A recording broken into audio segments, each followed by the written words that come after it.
We're back again at Roughlock Falls. Yes, our earlier trip here, we found we were just a little too late in the morning and the sunlight was starting to shine on those falls. It was really too bright and too contrasty to get good pictures. So we're going to try again tonight. Yes, we are. It's a late afternoon. Unfortunately, it's a Sunday, so it's been pretty busy, but we've had on and off showers, and we've got some overcast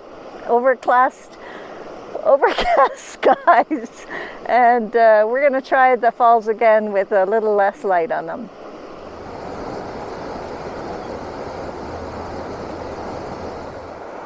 So before we head down to the main falls, I've been playing around trying to photograph this little fallet, I'll call it, a little riffle zone on the water in our outclassed skies, according to Corinne. So I'm just waiting for the sun to go behind the clouds so it gets a little tiny bit darker, and then I don't have to pull out any filters in order to photograph it. So it's a very simple little shot. I'm just waiting for the sun actually to go down behind the hill here, and once it does, I'll be able to take the shot. I'm using a warming polarizer, ISO 100. I'm trying to get a shutter speed of around 0.8 of a second, and I'm shooting at f/22, but only because I'm trying to slow down the shutter speed. So the f-stop will actually be something greater than 11, but it'll entirely depend on how I'm setting up shutter speed. Anyway, we'll see how this works. I got probably a few minutes to wait before I'll be able to take the shot.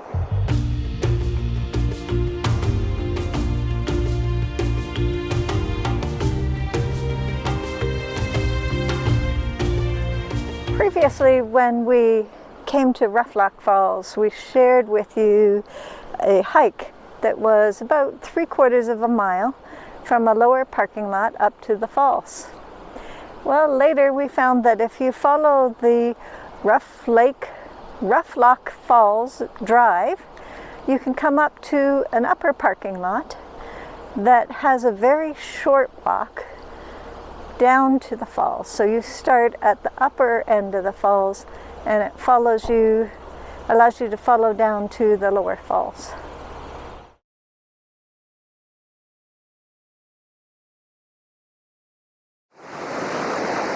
So it's always amazing to me how much a location can change even in a few days.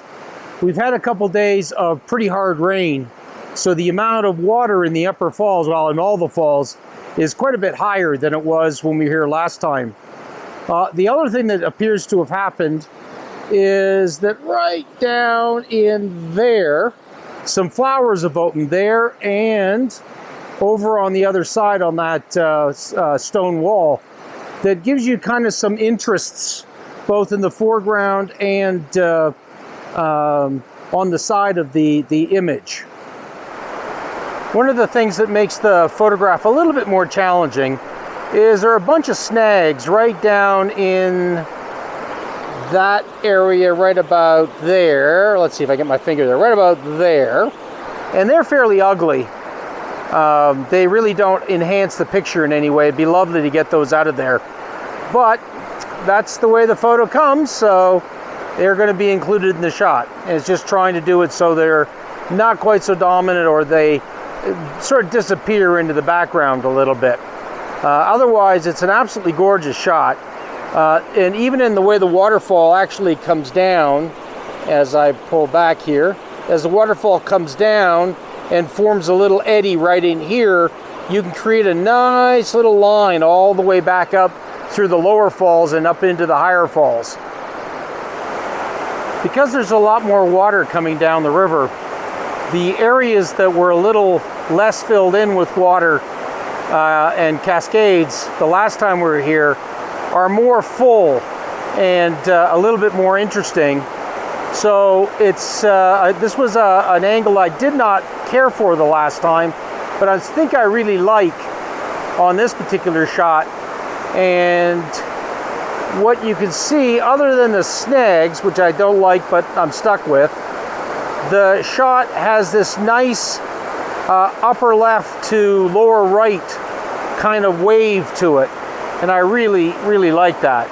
So we'll just have to see how that turns out once we get it back into the development, into the computer for development.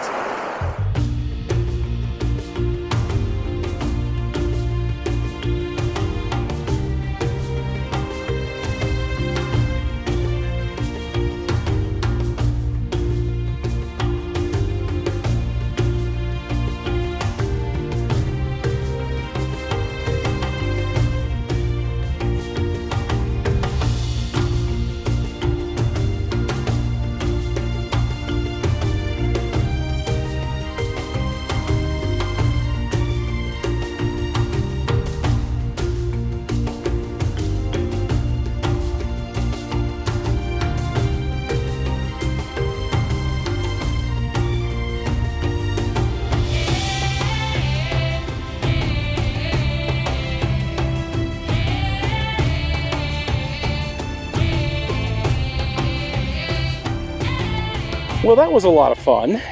Yes, we had nicer conditions tonight, and there was more water coming over the falls because we had some rain overnight and a little bit today. Yeah, I really noticed that the additional water coming over, especially the upper falls, really made a huge difference. First time we were here, it was a bit more of a trickle. Today it was a lot more filled out on the upper falls. And also the lower falls part of the Roughlock Falls really also gave you more opportunities for different views of the falls, different ways you could put it together, because the last time we were here, the two lower falls really weren't connected at all, and today they were connected by a series of rivulets and that coming through.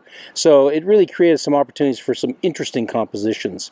I think also because we weren't battling with sunshine generating highlights, we could really use more of the falls in our compositions, whereas previously we were trying to crop out the parts that were too well lit. Yeah, that's really true.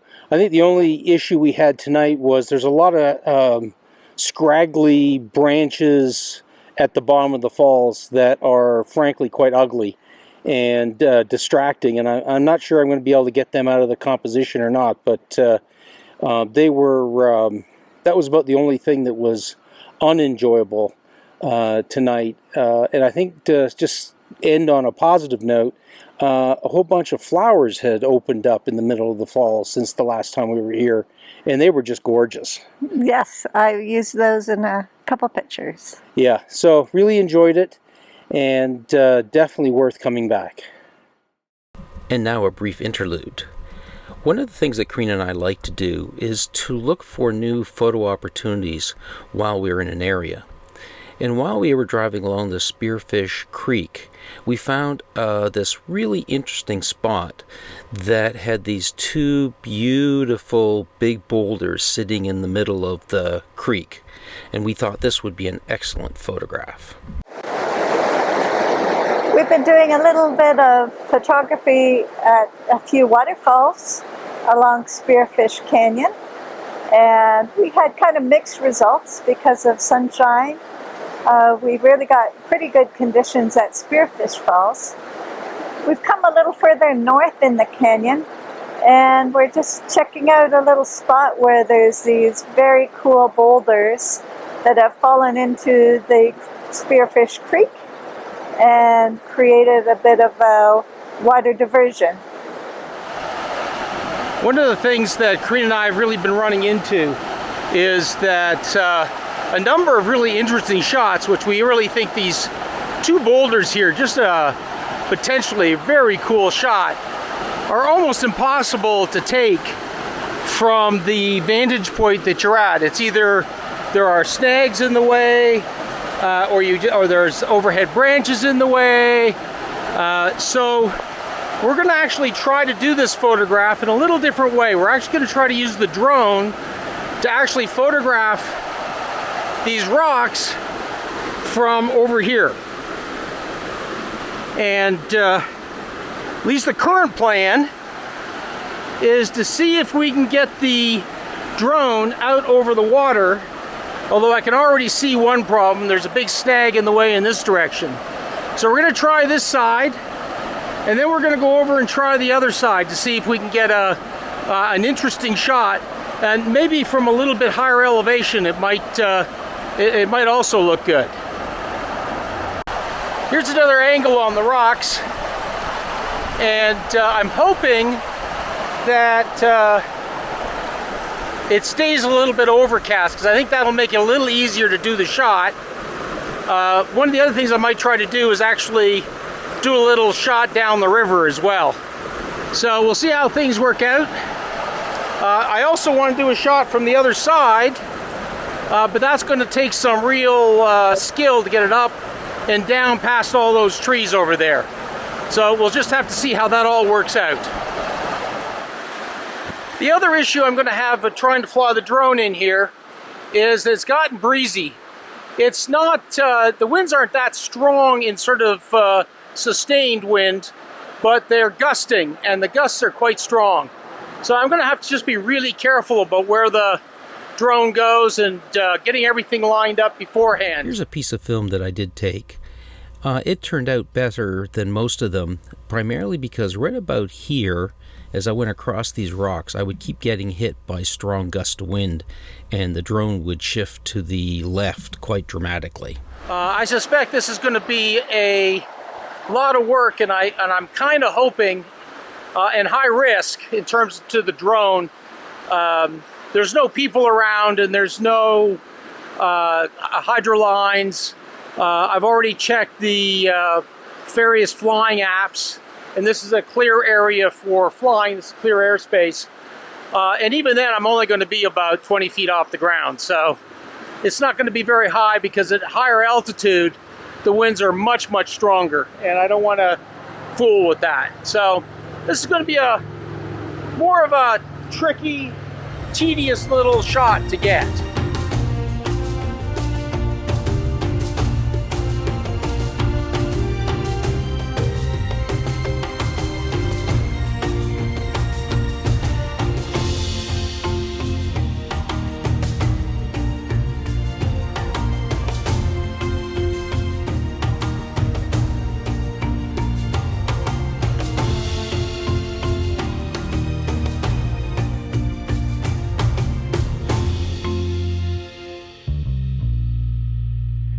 Well, folks, we sure hope you enjoyed this video. And if you did, please give us a thumbs up. And we hope you'll consider subscribing. We appreciate all the subscribers we have, and hope you'll share it with other people. And as always, if you want to know when we release videos, hit that little bell button down there. And we'd love to hear from you. So if you have any questions or comments or thoughts, we'd love to hear from you. You can put it in the comment section below. And until next week, bye for now. Bye for now.